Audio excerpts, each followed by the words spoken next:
All right. Welcome back. Hey guys, we are going to cover another topic here at an alpha training session. So this time we're going to talk about inspection reports and inspection notices. This is one of the most important parts of the contract period, and it's good to be comfortable and knowledgeable with the process. You will never be an expert because after years of being in real estate, there's still some, chin scratchers that come up occasionally. So is it chin scratchers or head scratchers? It depends where your chin is, I guess. But seriously, like 90% of the time, if there's a hard deal or a headache in the deal, or if the deal falls apart, it's because of what happens in the inspection period. So we're going to really dive into this for you today. If you have a contract, get it out because we will reference it and kind of go through it line by line with you. Probably the biggest thing is setting proper expectations ahead of time. That will save you a ton of headache and explanations and emotions. If you can discuss a couple things before you even get to the inspection with your buyers or your sellers. So for example, if you're dealing with a buyer, a good thing to say is, hey, there are going to be a lot of items on the inspection report. Most of them are going to be very minor, and we see them in pretty much every single house. So don't feel like your house is going to fall apart. I will explain what those items are as we get the inspection report. Something else you can say is, hey, no house is perfect. There are going to, and you can categorize these repairs if you want to. There are going to be things that we definitely want to address with the seller. We want them to fix. These are concerns that need to be taken care of before we move in. Then there's going to be items that are honestly not that big of a concern, but it's more of a preference thing. So, if something comes back and like, hey, this is a concern of mine, once again, we can ask those for the seller to fix. And then there's going to be a ton of minor things. There's going to be scratches in the drywall, chipped paint maybe. It's going to be cosmetic issues, light bulbs, things like that. The inspector is going to call those out, but we do not necessarily want to ask those things to be replaced by the sellers. So once again, setting good expectations with your buyers. Now, if you have the sellers, what I like to do a lot of times when I sit down and I get listing paperwork, written up, I tell them, hey, just want to give you a heads up. You probably have $1,000 to $2,000 worth of repairs that need to be done to your house that you don't even know about.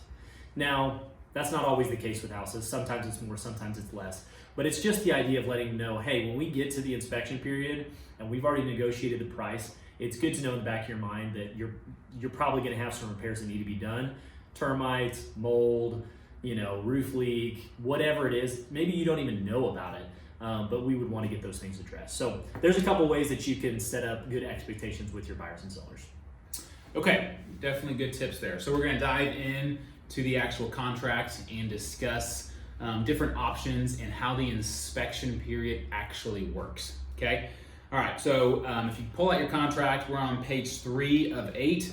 You can hop down real quick. Letter C, inspection reports. So the buyer has the option to do any inspection that they want inside their inspection period. You have to communicate to your buyer that, of course, the responsibility to pay for those is on the buyer. Another really important tip, I guess, and once you do a few deals and that fall apart, you'll learn this really quickly. The buyer has to pay for the inspections, even if the deal does not close.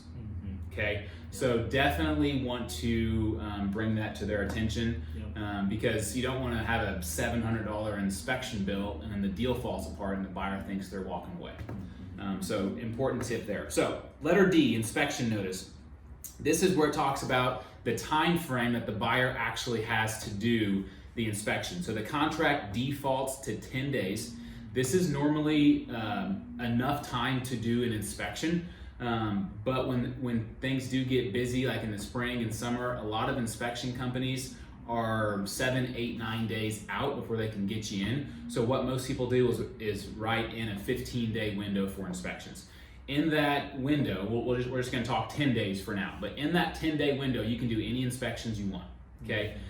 So if the inspector goes out and he says you may have a roofer or HVAC or a specialist of some sort look at something specific, the buyer does have a 5-day option to extend their inspection period. This is not negotiable. This is not something that the sellers can say no to.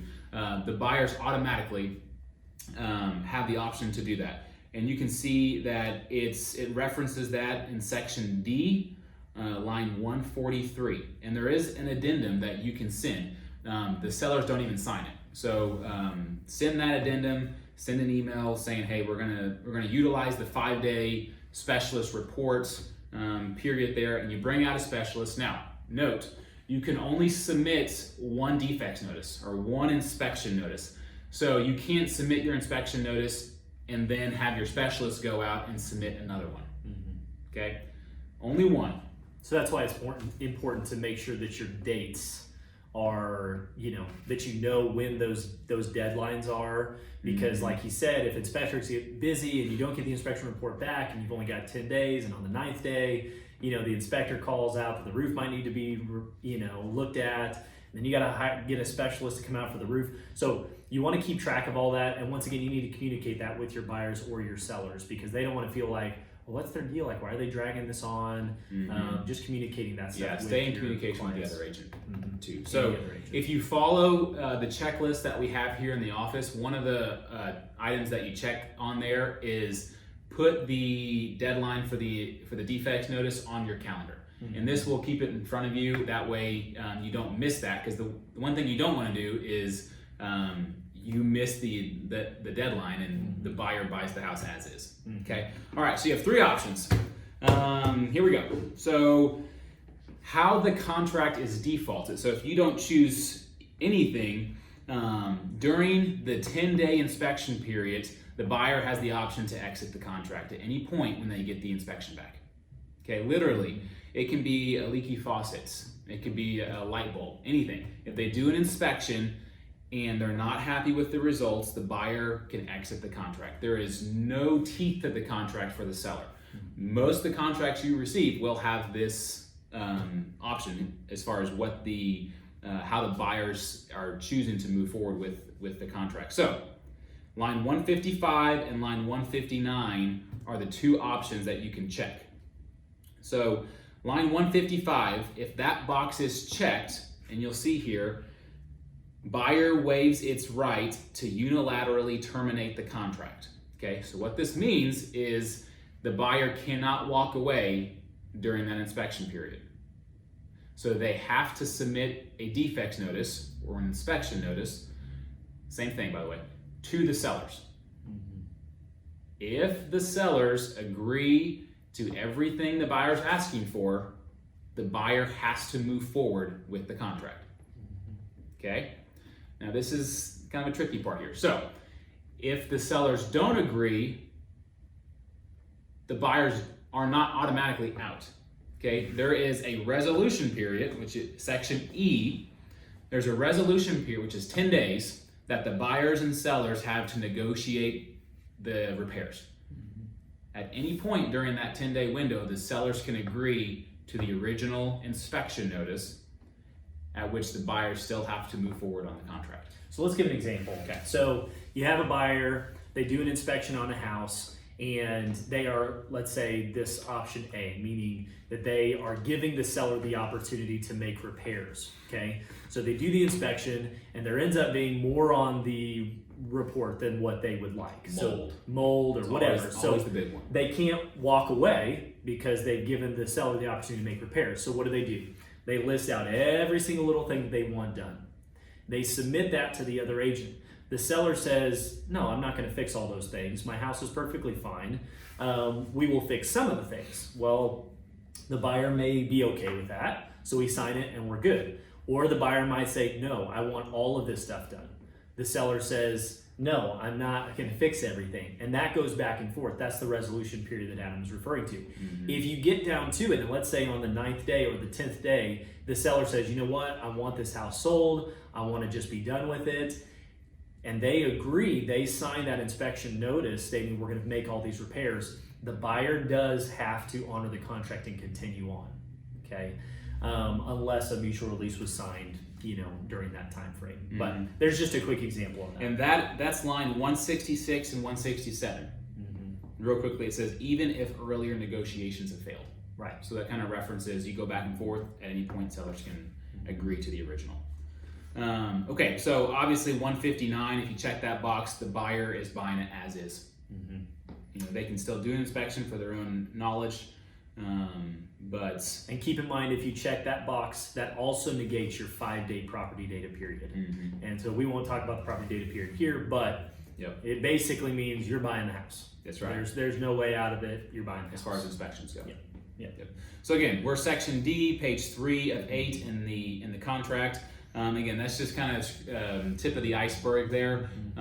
If you want to sit down and have more questions, come get us, obviously. But that'll help as far as writing up these inspection notices. I will say, so our new contracts are really, really clear as far as what forms to use next. So if you look in the contract, it tells you what form to use, and then it lists the number.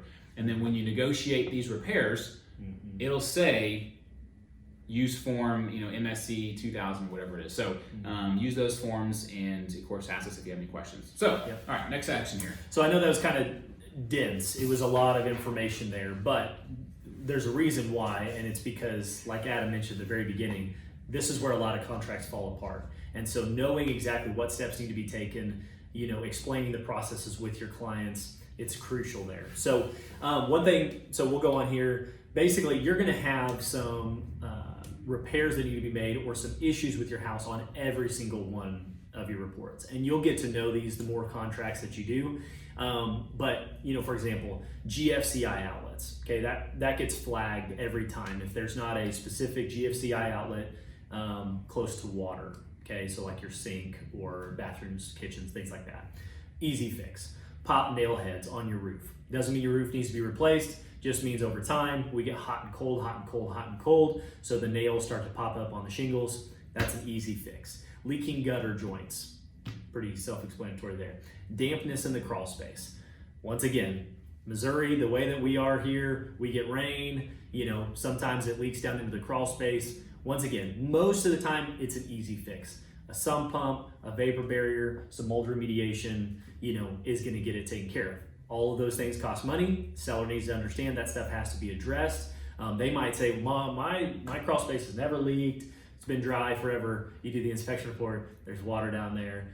It happens all the time. So get familiar with these common themes. And then that way, whenever you have these things pop up on inspection notice or inspection report, you know how to explain them to your clients. Get some bids on what these things usually cost to repair. Once again, just makes you feel like an expert whenever you get that back. And you'll start to learn what items like every buyer asks for. And the seller is always better off doing those repairs with the first offer than trying to go back on the market. And that's just advising your clients correctly. Okay, so if you are the agent who represents the buyer actually writing the inspection notices, okay? Again, if you set the proper expectations up front, it does make this part easier. We all understand we have those clients that want to ask for everything. I would highly recommend contacting the other agent before you send it, and just kind of, massaging the notice that you're about to send over. Softening the blow. That's right. Okay, so again, if the inspector called for a specialist, okay, let's say the roof. Hey, I would have a roofer come out and check out the roof. The roofer goes out, they write up a report as far as what needs to be done. When you send the inspection notice, reference that report, send the report over, and ask for the recommended roof repairs to be done in accordance with the attached roof report or roof bid from whoever, ABC Roofing. Because you don't want to just say, have the seller have a roofer go out and make the recommended repairs. Not the seller's responsibility anyway. So same thing with HVAC, mold specialist, foundation, whatever it is. You're always better off sending your own specialist out there and attaching those reports to the inspection notice.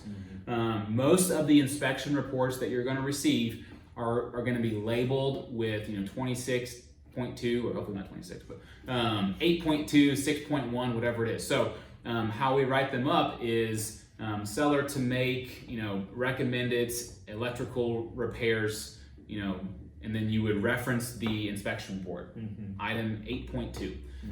A couple things to note is sometimes the inspectors, let's say there's some cracks in the foundation. Sometimes what they'll do is they'll just take a picture of one of the cracks. And there could be 8 cracks throughout the foundation. So when you write up that report, make sure you reference to repair all the cracks and not just the one in the picture. Anything else on that? I mean, termites, same thing. If you have a termite report and there is termites, you want to make sure that that's repaired in accordance with that bid. Error on the side of being more specific on the inspection notice. I think that's what it comes down to. So instead of just saying 5.1 repair plumbing, that's very, very vague, and it can be you hope someone understands. Okay, I'm reading the inspection report and it says this and this is what I'm going to repair. But it's better to be specific. Repair leaking elbow joint under the sink and remediate water damage. Qualified contractor, proof of receipt. All of that kind of stuff. You can get specific, and we can help you get some terminology there. Yeah. But err on the side of being specific. Because keep in mind, the sellers want to do it as cheap as possible. Right. The buyers want it fixed right. Yep. Okay. And hopefully you match that together. We're not going to really get into like credits and things like that, but a whole nother ball game there. That's probably more one-on-one, case by case, because it's hard to just have a blanket approach. But you can do credits instead of actual fixing everything on the list.